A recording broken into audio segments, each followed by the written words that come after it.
Alright, this is not too hard at all, making a trail, so I'm just going to go ahead and make that hero's trail that you were talking about. Hopefully it was the right trail that you were thinking of. Hold on one sec. Okay, had to turn down the volume. Alright, so we're just going to go to new comp.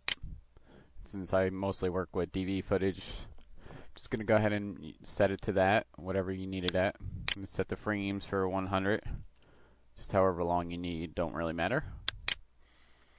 Okay, so we get our new comp. I'm going to go and add a new solid, make comp size, make sure, click OK.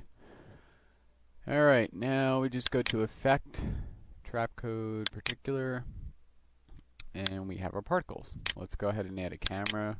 Go to New Camera, Layer New Camera, click OK. Okay, so we have our camera there, so we can rotate particles when we need to. Okay, so what we're going to do is go to the solid that has our particle emitter on it, expand it so we can kind of see the settings for it. Go to the emitter settings first, and what we need to do is edit the position of it. So let's go ahead and create a keyframe just here. Just turn on the stopwatch at frame whatever, don't really matter, somewhere in the beginning. And while we're on that keyframe, let's adjust this. I'm going to just pull this over on the X axis just to get it off the screen. Okay, so you can zoom out if you have to see where it is. Okay, you can basically just pull this over if you want. Don't really matter, I'm just... Okay, now we're going to go ahead and just go up maybe, what are we at, 9? We'll just go to 19 or so, or 20. Just don't really matter for now. Just move the time slider up and then pull this over. So as you can see already, we have a stream going. Okay, just shoot it across the screen somewhere. Okay, so there, now we have our thing shooting across. Just we need this to shoot this across kind of fast, so that's why we want to go kind of far distance in a short amount of time, but we can adjust this. So I'm going to go and grab these two keyframes now and pull them over so that the first one's on keyframe 0. And you can look over here as you're pulling them, you can tell over here, it'll give you the info when you're on the right one. So I'm going to select this keyframe and watch over there. It says keyframe time 0. If I move it, it tells me what keyframe it's on. So when you need to move stuff, check that out just so you can see. So we're going to put that at keyframe 0 now, because you know we can't do it. We can't just set it like that because we kind of want to see where it is and stuff. So I like setting it like somewhere where the particles start shooting out. This way I know where exactly it's going to be, and then I can pull it over, and then once I get it in position, then I can move the keyframe for it back over to 0. Okay, so there's our thing shooting out. We have this set for, I'm just going to put it on keyframe 15, because that might be good.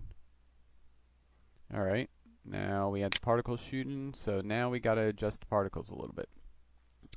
Let's go to the emitter and set it for direction for 1. Turn the spread down to 0 and the velocity down to 0. Now for the motion, we want to set the motion so the motion actually flows backwards, because the thing's shooting across from left to right. So we want to shoot the motion like it's flowing back, not like heat vision flowing forward. That's why we don't want any velocity, because if you add velocity to it, it flows forward, and we don't want that. So keep your velocity down for this. This is basically the same stuff you're going to be doing for bullet trails too. It's the same thing. So keep velocity down. That's why I said it in like that last tutorial. It's different than doing the other kind of the ice stream and the heat vision. Okay, so we did that. Now we want to take our velocity from motion and turn that to a negative value. So set that to like negative. We'll try 5 for now. See how that looks. That may even be too much. Negative 2. Just something so we can kind of see the particles flow back like that towards the end. That's exactly how we want it.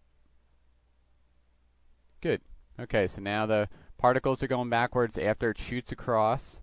Okay, now we have to change the life of them. We don't want them to last that long, obviously, so we just want a quick shoot off and have it flow. So kind of, a couple seconds, go to like frame 60, and then go to your particle setting, and change the life to something smaller, maybe 1 second or so. There we go. Okay, let's zoom in a little bit so we can see the whole thing. Now we'll play it just to get a rough idea of how it's going to look. That's kind of cool. We may want it to shoot out a little bit quicker, so we'll see about that. Okay, and if we want it to shoot out quicker, you just got to adjust your position keyframes. So pull the second keyframe, the position that goes from left to right, pull that over to a quicker, a smaller or lower key number. This way it'll shoot across quicker.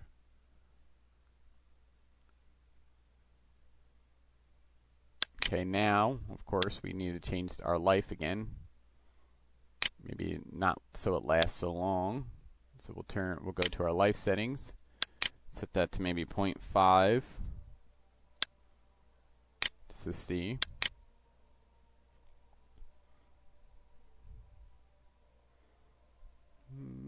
That's not too bad.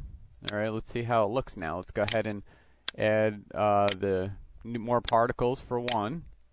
So we're going to turn up our particles until we get a kind of a solid stream. Actually, don't turn up the particles yet. Go get your type, smokelit, cloudlet. Cloudlet might be better. No, smokelit. We'll go with smokelit because it adds the texture to it too. Okay, turn the smokelit feather all the way up so we get a nice soft cloud-looking thing. Okay, that's one.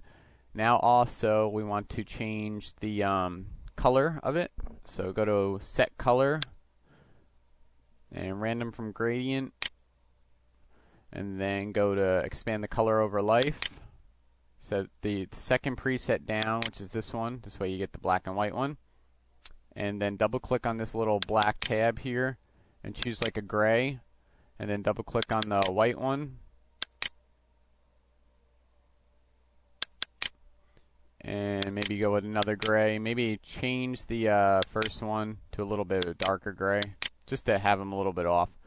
Because we don't want them white, because we're going to be adding them to a brighter background, basically, your sky. So you don't want them too bright, because then they won't look right. So this gives it a little bit of a texture, changing the, giving it a little bit of a gradient. That's what you need. Okay, so now we can go ahead and change our particles per second to make it fill in. Just until it fills in, you get a nice solid trail. Alright, as you can see, it's flowing backwards now, like it's coming from there. Now all we need to do is, let's go ahead and zoom out so we can go to our camera or tool, and we're going to zoom out just so we can kind of see the whole trail at once, so we can adjust it.